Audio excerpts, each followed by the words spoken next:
Hi friends, online preparation में आप सभी का बहुत बहुत स्वागत है। एंड फ्रेंड्स, आज का जो वीडियो है ये वीडियो आपका कोड 509 का है, जिसमें हम लॉन्ग क्वेश्चन लेंगे। अगर हम ब्लॉक की बात करते हैं तो ब्लॉक आपकी 3 है, यूनिट 7 है। क्वेश्चन की बात करते हैं तो क्वेश्चन इसमें हम लेंगे परियोजना मेथड के बारे में, परियोजना विधि के बारे में। आप बहुत शुरू से स्टार्टिंग से इस विधि को पढ़ रहे हैं, लेकिन सामाजिक अध्ययन के अंतर्गत, सामाजिक विज्ञान के अंतर्गत परियोजना विधि क्या होती है, इसके क्या सिद्धांत है और इस विधि के क्या लक्षण है, सब कुछ हम इस वीडियो में देखेंगे। तो चलिए आइए फिर शुरू करते हैं वीडियो। लेकिन उसके पहले यदि आपने चैनल को सब्सक्राइब नहीं किया, सब्सक्राइब कर लीजिए। वीडियो को जरूर शेयर करिएगा और अच्छा लगे तो कमेंट्स करिएगा। ये आपकी PDF है, तो डिस्क्रिप्शन बॉक्स से इसका मैं लिंक दे दूंगी, तो आप डिस्क्रिप्शन बॉक्स से इसे डाउनलोड कर लीजिएगा। ओके, तो चलिए फिर शुरू कर देते हैं आपका ये वीडियो। परियोजना विधि क्या है, इसके सिद्धांत और इसके लक्षण क्या है। तो फ्रेंड्स, सबसे पहले हम इसमें जो आपकी प्रगत जांच होती है उसको ले लेते हैं, क्योंकि हम आपके लिए क्वेश्चंस प्रगत जांच के ही लेके आए हैं। परियोजना विधि, परियोजना कार्य में एक समूह के लक्षणों का वर्णन करना है आपको, या परियोजना कार्य की अच्छाइयाँ क्या हैं। 2 क्वेश्चन इसमें दिए हुए हैं, ठीक है। तो सबसे पहले हम देख लेते हैं कि परियोजना विधि होती क्या है, ठीक है ना। तो देखिए, जो परियोजना विधि होती है या परियोजना जो होता है वो एक गतिविधि आधारित विधि है। गतिविधि आधारित, ठीक है ना। एक्टिविटीज यानी कि उसमें कुछ ना कुछ काम होता रहता है, और ऐसी विधि को परियोजना विधि कहते हैं। यानी जो अधिगमकर्ताओं को वास्तविक जीवन के अनुभवों को प्रदान करता है। अब देखिए, इसकी परिभाषा आप दे सकते हैं कि परियोजना विधि एक गतिविधि आधारित विधि है जिसमें अधिगमकर्ता को वास्तविक जीवन के अनुभवों को प्रदान करता है। अधिगमकर्ता वास्तविक जीवन के अनुभवों को प्रदान करता है। वास्तविक जीवन के अनुभवों को प्रदान करने का मतलब होता है कि किसी चीज को रियल में देखना, ठीक है ना। जैसे आप क्लास में यदि हम पढ़ा रहे हैं, हम कोई रूम के अंदर प्रैक्टिकल कर रहे हैं, परियोजना कर रहे हैं, तो शायद हम उतने अच्छा उस चीज़ को नहीं समझा पाएंगे और स्टूडेंट छात्र भी नहीं समझ पाएगा। लेकिन उसी चीज़ को यदि हम बाहर जाके एक्सप्लेन देके और खुले वातावरण में हम करें तो बच्चा बहुत अच्छे से उसको समझ सकता है। यह एक समस्यात्मक कार्य है जो प्राकृतिक अवस्था में होता है, और यह विधि अन्य विधियों, अब देखिए प्राकृतिक अवस्था में यानी खुली हुई अवस्था में बाहर ये होता है, ठीक है। जैसे कि मैदानी दौरा, गतिविधि आधारित विधि, सहयोगात्मक अधिगम, असंकल्पना चित्रण, मानचित्रण आधारित अधिगम आदि लक्षणों को एकीकृत करने का अवसर प्रदान करती है। यानी कि परियोजना विधि जो होती है वो गतिविधि आधारित तो विधि होती ही है, लेकिन साथ में प्राकृतिक व्यवस्था में होता है, बाहर के एनवायरनमेंट में होता है, खुले हुए एनवायरनमेंट में होता है। किसी मैदान में आप चले जाइए, पठार में चले जाइए, प्राकृतिक वातावरण में चले जाइए, वहाँ पे इस विधि का यूज ज़्यादा से ज़्यादा किया जाता है, ठीक है। इतना क्लियर हो गया परियोजना विधि के बारे में। अभी इस विधि के मुख्य सिद्धांत देख लेते हैं क्या क्या है, जो कि इम्पोर्टेंट है। परियोजना विधि के मुख्य सिद्धांत है, देखिए इसका जो सबसे पहला सिद्धांत है वो है आपका उद्देश्य का सिद्धांत है। उद्देश्य का ज्ञान एक बड़ा उत्प्रेरण है जो बच्चे को उसके लक्ष्य को साकार करने में प्रेरित करता है। विद्यार्थी के पास एक उद्देश्य अवश्य होना चाहिए कि वह निश्चित चीज़ों को क्यों कर रहा है। उद्देश्य का सिद्धांत इसलिए होता है कि हर एक के लाइफ में उद्देश्य होता है, हर एक बच्चे के जीवन में उद्देश्य होता है, लेकिन उद्देश्य उसका क्या है, किस लक्ष्य की ओर वो आगे बढ़ रहा है, उसका उद्देश्य बच्चे से क्या कहता है, किस लक्ष्य की ओर कह रहा है कि आगे बढ़ो। क्योंकि उद्देश्य तभी लिया जाता है जब हमारा कोई लक्ष्य, कोई एम होता है, ठीक है ना। तो विद्यार्थी के पास एक लक्ष्य, एक उद्देश्य होना जरूरी है, और वह निश्चित चीज़ों को क्यों कर रहा है। यदि वह कोई काम कर रहा है तो उसे क्यों कर रहा है, ये भी उसके पास उसका जवाब होना जरूरी है। तो उद्देश्य अधिगम को प्रेरित करता है, जो उद्देश्य होता है वो अधिगम को मोटिवेट करता है, आगे बढ़ाता है, ठीक है ना। तो उद्देश्य का सिद्धांत के अंतर्गत किसी भी चीज़ को यदि हम आगे बढ़ रहे हैं तो हमारा एक लक्ष्य होता है, हमारा एक उद्देश्य होता है कि हमें ये काम करना है, ठीक है ना। तो किसी लक्ष्य को लेके हम एक उद्देश्य बनाते हैं, और उद्देश्य जो होता है हमारे सीखने को मोटिवेट करता है। हम जो भी चीज़ सीख रहे हैं, हम एक उद्देश्य, आप डीएलएड कर रहे हैं तो आपका एक उद्देश्य है कि आपको टीचर बनना है, तो ये क्या आपका लक्ष्य है, टीचर बनना है, और उद्देश्य आप डीएलएड अभी आपका है, किसको हमें क्या करना, पास करना है। तो ये जो आपके डीएलएड को प्रेरित करता है, मोटिवेट करता है उद्देश्य, ठीक है। और लक्ष्यहीन एवं निरर्थक गतिविधियों से रुचि जागृत नहीं हो सकती है। तो जब आप एक लक्ष्य लेके आगे बढ़ेंगे तो 100% आप बहुत आगे तक जाएंगे और उसमें सक्सेस भी होंगे। गतिविधि का सिद्धांत है, गतिविधियों को गतिविधियों को, यहाँ पे गतिविधि के सिद्धांत में विद्यार्थियों को अवसर प्रदान किए जाने चाहिए जो उन्हें सक्रिय बनाते हैं, चीज़ों को करके सीखते हैं। उन्हें शारीरिक के साथ साथ मानसिक गतिविधियाँ भी दी जाती हैं, वे करने की स्वीकृति देती है और करने के माध्यम से जीने की स्वीकृति देती है। देखिए यहाँ पे गतिविधि का जो सिद्धांत है, एक्टिविटी का जो सिद्धांत है, यहाँ पे हर एक स्टूडेंट को, हर एक छात्र को मौका देना चाहिए कुछ ना कुछ करने का, ठीक है, कुछ ना कुछ सीखने का। यदि आपने, मान लीजिए आप मैथ पढ़ा रहे हैं और आप कोई क्वेश्चन है और आपने बोर्ड में उसको करके बता दिया बस, और आपने बच्चों को मौका ही नहीं दिया करने का, तो बच्चे उस चीज़ को नहीं सीख पाएंगे, जागरूक नहीं होंगे, उनका दिमाग एक्टिव ही नहीं होगा, कार्य ही नहीं करेगा। तो शारीरिक के साथ साथ में मानसिक गतिविधि भी होती है, किस में होती है, मैथ में होती है। तो यहाँ पे बच्चों को एक मौका देना चाहिए कि आप भी करिए इस चीज़ को, ठीक है ना। और हकीकत भी है, जब बच्चे यहाँ पे शारीरिक के साथ साथ में, फिजिकल के साथ साथ में मेंटली रूप से थोड़ा अपने दिमाग का यूज करते हैं तो 100% वो उसमें सक्सेस होते हैं। तो इन दोनों का मौका बच्चों को देना चाहिए।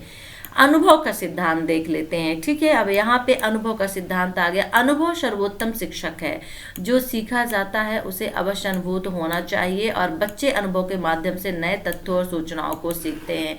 तो यहाँ पे अनुभव भी वेरी इंपॉर्टेंट होता है, और एक ये अनुभव जो बच्चों को मिलता है वह शिक्षक के माध्यम से मिलता है। ये टीचर का कर्तव्य होता है कि वो बच्चों को अच्छी से अच्छी चीज़ें सिखाएं, क्योंकि बच्चा जो होता है 5 से 6 आवर जो होता है वो टीचर के पास रहता है, तो अनुभव के माध्यम से बहुत कुछ सीख सकता है, बहुत कुछ जो फैक्ट होते हैं वो एकत्रित कर सकता है। तो यहाँ पे अनुभव का सिद्धांत है।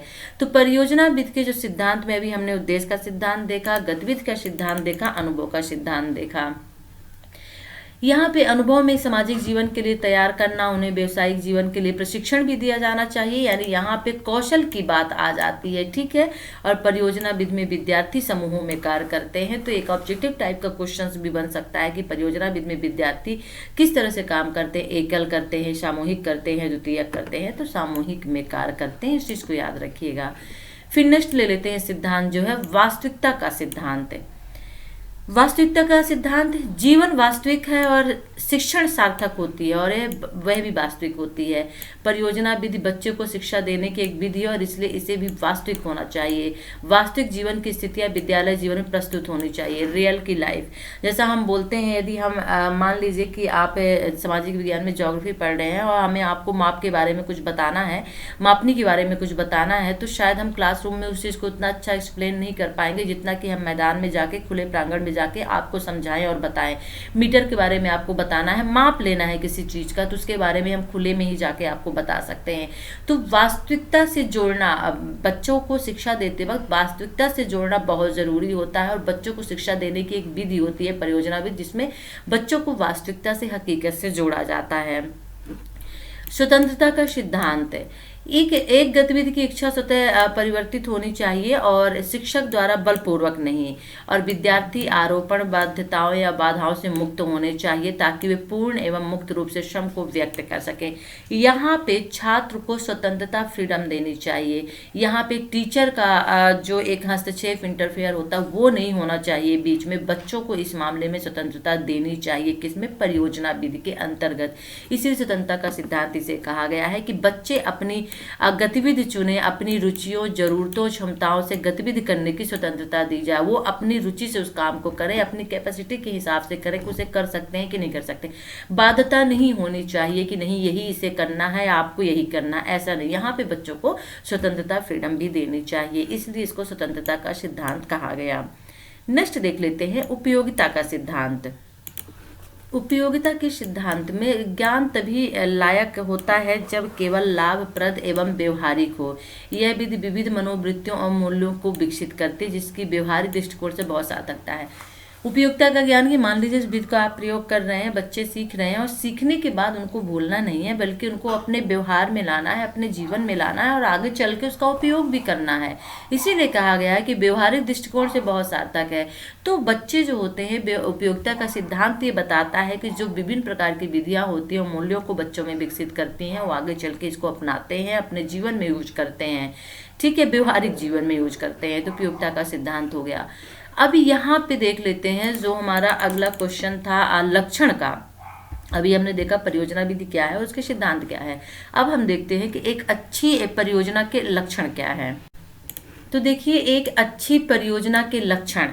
एक अच्छी परियोजना वह है जिस पर कार्य करना विद्यार्थियों को रुचिकर लगता है तथा जो चुनौतीपूर्ण हो। यानी कि एक परियोजना वह है जो चुनौतीपूर्ण तो हो ही, लेकिन बच्चे इंटरेस्ट के साथ में अपना मन लगा के रुचि के साथ में उस कार्य को करें और इसके साथ कार्य करने और सहयोगी भावना विकसित करने का समृद्ध अनुभव प्रदान करना चाहिए। एक परियोजना जो उपयोगी है एवं तर्क संगत समय पर पूर्ण होती है हमेशा सराही जाती है। यानी एक परियोजना, ऐसी परियोजना, ऐसा प्रोजेक्ट उपयोगी तो हो ही, लेकिन अपने सही निर्धारित समय पे भी वो पूर्ण हो, खत्म कर लिया जाए। तो एक अच्छी परियोजना के लक्षण के अंतर्गत सबसे पहले हम देख लेते हैं चरण। ठीक है, यानी एक अच्छी परियोजना के लक्षण के अंतर्गत हम चरण को लेते हैं। सामूहिक स्थिति में परियोजना कार्य में अपनाए जाने वाले चरण दिए गए हैं। कृपया देखें कि परियोजना कार्य के प्रत्येक चरण पर निर्णय में विद्यार्थी सम्मिलित है। हमने पहले ही कहा है कि परियोजना विधि जो है वो विद्यार्थी केंद्रित विधि है। क्वेश्चन, मल्टीपल चॉइस का क्वेश्चन ये भी बन सकता है कि परियोजना विधि किस पे केंद्रित विधि है, शिक्षक पे, विद्यार्थी पे या दोनों पे। तो देखिए, विद्यार्थी केंद्रित विधि है और इसके प्रत्येक भाग में, प्रत्येक चरण में, प्रत्येक पद में विद्यार्थी सम्मिलित होता है। वो कैसे सम्मिलित होता है, चलिए यहाँ पे देख लेते हैं। समूहों की संरचना, ठीक है ना, इसमें भी विद्यार्थी ही होता है। एक विषय का चयन, अभी जस्ट हमने सिद्धांत में देखा स्वतंत्रता का सिद्धांत होना चाहिए, तो इसमें विषय का चयन किसके अकॉर्डिंग करना चाहिए। ये जो स्वतंत्रता है ये बच्चों को, विद्यार्थियों को, छात्रों को दी जानी चाहिए। उप विषयों को पहचानना, उप विषयों को पहचानने में भी विद्यार्थियों को यहाँ पे स्वतंत्रता देनी चाहिए। प्रत्येक उप विषय के अंतर्गत होने वाले कार्य को सूचीबद्ध करना और उप विषय का चयन, ये सभी चीज़ें जो होती हैं की जाती हैं, इन सभी में विद्यार्थी शामिल होता है।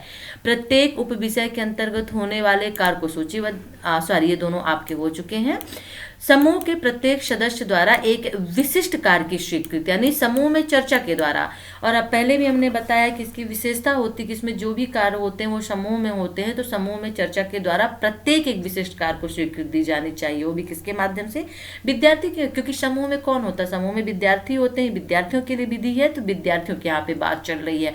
हर एक चरण में, हर एक पद में जो है विद्यार्थी यहाँ पे आपको मिलेगा, छात्र मिलेगा। ठीक है, संसाधनों एवं सूचनाओं का संग्रहण। अब संसाधनों एवं सूचनाओं का संग्रहण कौन करेगा, स्टूडेंट करेगा, विद्यार्थी करेगा। जो ये परियोजना विधि प्रोजेक्ट विद कर रहा है तो वो कौन करेगा, विद्यार्थी करेगा। इसमें भी विद्यार्थी शामिल है।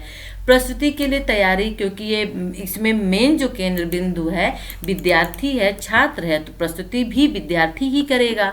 और समूह प्रस्तुतिकरण, क्योंकि सामूहिक परियोजना विधि जो है सामूहिक परियोजना विधि कहलाती है, तो इसका जो प्रस्तुतिकरण होगा, प्रेजेंटेशन होगा, वो भी समूह के माध्यम से ही होगा।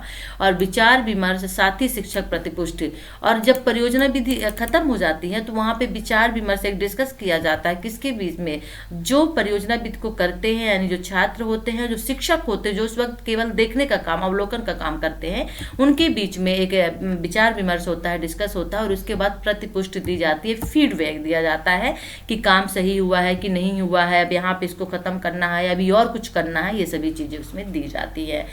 अब इसके लक्षण में हमने अभी चरण देखा, अब चरण के बाद हम अच्छाइयाँ देख लेते हैं। ठीक है, ये हमेशा जीवन से संबंध अधिगम के सिद्धांतों पर आधारित होती है। हमने कहा है कि व्यवहारिक जीवन से संबंधित होती है आपकी परियोजना विधि, और तथा जितना संभव है विद्यालय के सभी विषयों से जोड़ता है, और ये विद्यार्थियों के सम्मान को श्रम के साथ और जीवन के प्रजातांत्रिक तरीके से बनाए रखने के लिए अवसर प्रदान करता है। समस्या समाधान कौशल का विकास करने के लिए प्रचुर विस्तार है। यानी समस्या समाधान कौशल को किस विधि के अंतर्गत अच्छे से सुलझाया जा सकता है, तो वो है परियोजना विधि के अंतर्गत सुलझाया जा सकता है। ये इसकी अच्छाइयाँ हैं, ये इसकी खूबियाँ हैं इस विधि की। ठीक है, अभी हमने चरण देखा था जो ये लक्षण के अंतर्गत आ रहे हैं। अब अच्छाइयाँ क्या क्या हो सकती हैं, तो देखिए अधिगम के सिद्धांतों पर ये आधारित होता है, व्यवहारिक सिद्धांत पे आप कह सकते हैं, जीवन के व्यवहारिक सिद्धांतों पर आधारित होता है, और ये विद्यालय के सभी विषयों से जोड़ता है। सिर्फ एक ही विषय की बात नहीं है कि हम सामाजिक विज्ञान में पढ़ रहे हैं तो सिर्फ उसी से संबंधित है। ये जितने भी विद्यालय के विषय होते हैं सभी से परियोजना विधि जोड़ती है, और विद्यार्थियों के सम्मान और को श्रम के साथ जो है आगे बढ़ाता है, और यहाँ पे समस्या समाधान कौशल का विकास करता है। इतनी सारी अच्छाइयाँ इस आपके परियोजना विधि में हैं। अब हम खामियां देख लेते हैं। अगर अच्छाइयाँ किसी चीज़ में होती हैं तो उसमें खामियां अवगुण भी होते हैं। ठीक है ना, तो इसमें हम खामियां देख लेते हैं। खामियों में ले लेते हैं कि परियोजना विधि का अनुकरण करते समय नियमित समय सारणी को अस्त व्यस्त करने के अवसर रहते हैं तथा विद्यालय के अन्य कर्मचारी से सहयोग प्राप्त करने में मुश्किल होती है। यानी कि मान लीजिए आप परियोजना विधि कर रहे हैं और उसके हिसाब से आप चल रहे हैं, तो जो उसका एक टाइम फिक्स होता है, जो उसकी समय सारणी टाइम टेबल बनाया जाता है, उसमें इधर उधर करने के अवसर रहते हैं। आपको मौका मिल जाता है कि आप उस टाइम टेबल को आगे पीछे कर सकते हैं। और जो स्कूल के, जो आपके विद्यालय के कर्मचारी होते हैं, उनमें उनके आप चाहे कि वो आपकी हेल्प कर दे, तो वहाँ पे थोड़ी सी मुश्किल हो जाती है। ये इसकी सबसे बड़ी खामी के रूप में देखा जाता है। और यदि शिक्षक उपयुक्त योजना करने में असफल रहता है तथा विद्यार्थियों को उपयुक्त दिशा निर्देश देने में असफल रहते हैं, तो संदेह हो जाता है कि समय एवं श्रम की बर्बादी हो सकती है। अब मान लीजिए कोई ऐसी मेथड, ऐसी विधि है जो परियोजना विधि के अंतर्गत कुछ किया जा रहा है, प्रैक्टिकल किया जा रहा है, वहाँ पे टीचर भी इसमें असफल हो रहे हैं कि सही वो मार्गदर्शन नहीं दे पा रहे हैं छात्र को कि किस तरह से इसको करना है, क्या करना है। तो यहाँ पे छात्र के साथ साथ में टीचर के भी, दोनों के लिए समय की बर्बादी हो रही है, क्योंकि हम सक्सेस ही नहीं हो पा रहे हैं कि हमें करना क्या है। सबसे बड़ी इसकी दो खामियां निकल के आ रही हैं। ठीक है, अब इस विधि के अंतर्गत शिक्षक की भूमिका देख लेते हैं, जो वेरी इंपॉर्टेंट है आपके लिए। तो देखिए, परियोजना का सफल होना निश्चित प्रक्रिया पर आधारित होना चाहिए। विद्यार्थियों को वैसी स्थितियां जिनमें उनकी कुछ व्यवहारिक समस्याओं का समाधान करने के लिए स्वतः आग्रह अनुभव होना चाहिए, जो प्रदान करने का पहला और मुख्य उत्तरदायित्व शिक्षक का है। शिक्षक को उनकी रुचियों, पसंद, प्रवृत्तियों तथा जरूरतों के अन्वेषण की पहरेदारी करनी चाहिए। स्थितियां प्रदान करने की विभिन्न विधियां हैं और जितना संभव हो समस्याएं एवं स्थितियां जो विद्यार्थियों को प्रदान की गई हैं सामाजिक होनी चाहिए। यहाँ पे एक शिक्षक की भूमिका के रूप में बताया गया है। देखिए, पहले ही बताया है कि जो आपकी परियोजना विधि है, ये समस्या समाधान विधि के अंतर्गत, यानी समस्या समाधान विधि के अंतर्गत कौन सी विधि आती है, तो आप बहुत आराम से लिख सकते हैं परियोजना विधि आती है। ठीक है ना, परियोजना प्रोजेक्ट आपका आता है, मेथड आता है। यहाँ पे सबसे पहला काम जो शिक्षक का होता है वो होता है कि विद्यार्थियों को उनकी रुचि के अनुसार, उनकी पसंद के अनुसार पहल करनी चाहिए, खोज करने देनी चाहिए। सबसे पहली बात है, क्योंकि स्थितियाँ जो होती हैं वो विभिन्न प्रकार की होती हैं, विधियाँ विभिन्न प्रकार की होती हैं, और जो छात्र के सामने समस्याएं होती हैं वो विद्यार्थियों को खुद ही निपटने का मौका उनको देना चाहिए। सामाजिक विद्यार्थियों को जैसी स्थितियां जिनमें उनमें कुछ व्यवहारिक समस्याओं का समाधान करने के लिए स्वतः आग्रह अनुभव होना चाहिए, और मुख्य उत्तरदायी शिक्षक का होता है। शिक्षक उनकी सारी चीज़ें फिर रिपीट हो रही हैं, ओके, ये चीज़ें रिपीट हो गई हैं, यहाँ से हम ले लेते हैं। शिक्षक उनकी रुचि के विभिन्न विषयों पर कक्षा के साथ बातचीत करता है। उन्हें विभिन्न दृश्यों की तस्वीरें दिखाया जा सकती हैं और स्थानीय स्थितियों का सर्वेक्षण किया जा सकता है। शिक्षक लाभप्रद स्थितियां प्रदान करने में सभी संसाधनों को जोड़ता है, और अधिकांश शिक्षकों का दृष्टिकोण है कि विद्यार्थियों को स्वयं परियोजनाओं का चयन करना चाहिए। यानी कि कौन सी परियोजना किसके लिए अच्छी होगी, किस विद्यार्थी के लिए अच्छी होगी, और उसका सब्जेक्ट क्या होगा, कंटेंट क्या होगा, ये सभी जो है विद्यार्थियों पे छोड़ देना चाहिए। इस विधि की सबसे बड़ी विशेषता, और शिक्षक की भूमिका भी यहाँ पे भी बताई जाती है कि शिक्षार्थियों का, विद्यार्थियों की पसंद को और ख्याल में रखना चाहिए, उनकी रुचियों को ख्याल में रख के काम करना चाहिए। अधिकांश शिक्षकों का दृष्टिकोण है कि विद्यार्थियों को स्वयं परियोजनाओं का चयन करना चाहिए। वे सोचते हैं कि वे छात्रों को उद्देश्य बनाने में प्रेरित करेगा और वे अपने कार्य में अधिक रुचि लेंगे। यदि वो स्वयं परियोजना बनाएंगे तो 100% उस काम को वो करने में और उसको आगे बढ़ाने में और उसको काम को जल्द से जल्द कर लेने में रुचि लेंगे। और यदि वे जो कार्य कर रहे हैं उसका निर्धारण करने में साझा करते हैं। अन्य जो सोचते हैं कि शिक्षकों को परियोजनाओं का चयन करना चाहिए, अब जो लोग ये सोचते हैं कि परियोजनाओं का चयन छात्र को नहीं बल्कि शिक्षक को करना चाहिए, तो वो तर्क देते हैं कि ये विधि सुनिश्चित करेगा कि विद्यार्थी केवल उन परियोजनाओं को अपनाते हैं जो उनकी पहुंच में है।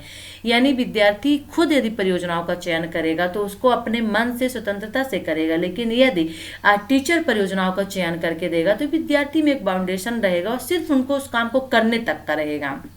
विद्यार्थी अपरिपक्व है और उन्हें उनकी परियोजनाओं का चयन करने में पर्याप्त दिशा निर्देश अपेक्षित है। अब यहाँ पे यदि कह दिया जाए कि जो छात्र है, विद्यार्थी है, वो खुद ही इस परियोजना का चुनाव करे, तो इसका मतलब नहीं है बिल्कुल उनको फ्रीडम दे देनी चाहिए। यहाँ पे टीचर को दिशा निर्देश, मार्गदर्शन करते रहना चाहिए, कहाँ पे सही कहाँ पे गलत है, छात्र क्या कर रहा है, इसकी जानकारी टीचर को होनी चाहिए। तो ये था एक शिक्षक की क्या भूमिका हो सकती है परियोजना विधि के अंतर्गत। व्यक्तिगत है। तो फ्रेंड्स, आज की वीडियो में हमने एक शिक्षक की भूमिका परियोजना विधि के अंतर्गत देखा, फिर परियोजना विधि के क्या क्या लक्षण होते हैं, क्या क्या अच्छाइयाँ होती हैं, क्या क्या कमियाँ होती हैं, ये सभी हमने देखा। या चरण पूछ सकता है, तो जो चरण के मेथड है, परियोजना विधि के चरण लिखिए, तो चरण में फिर आपको यही चीज़ें लिखनी होंगी। ओके, इस चीज़ को आप थोड़ा सा ध्यान में रखिए। तो चरण विधि में यही चीज़ें आपको लिखनी होंगी, आप इस चीज़ों को थोड़ा सा माइंड में रखिएगा। ओके, और इसकी आप परियोजना विधि क्या होती है हमने ये देखा ही देखा, और साथ में इम्पॉर्टेंट है परियोजना विधि के सिद्धांत, उपयोगिता का सिद्धांत, स्वतंत्रता का, वास्तविकता का सिद्धांत, अनुभव का सिद्धांत, गतिविधि का सिद्धांत और उद्देश्य का सिद्धांत है। वीडियो कैसा लगा जरूर बताइएगा। वीडियो को लाइक करिए, शेयर करिए, अच्छा लगे तो कमेंट्स करिएगा, और चैनल को सब्सक्राइब नहीं किया है सब्सक्राइब कर लीजिए। दो हमने प्रगत जांच के आज क्वेश्चन लिए हैं। परियोजना कार्य की अच्छाइयाँ क्या है, परियोजना कार्य में समूह के लक्षणों का वर्णन करना है। चलिए फिर नेक्स्ट वीडियो के साथ हम आपसे फिर मिलते हैं, तब तक के लिए टेक केयर, बाय।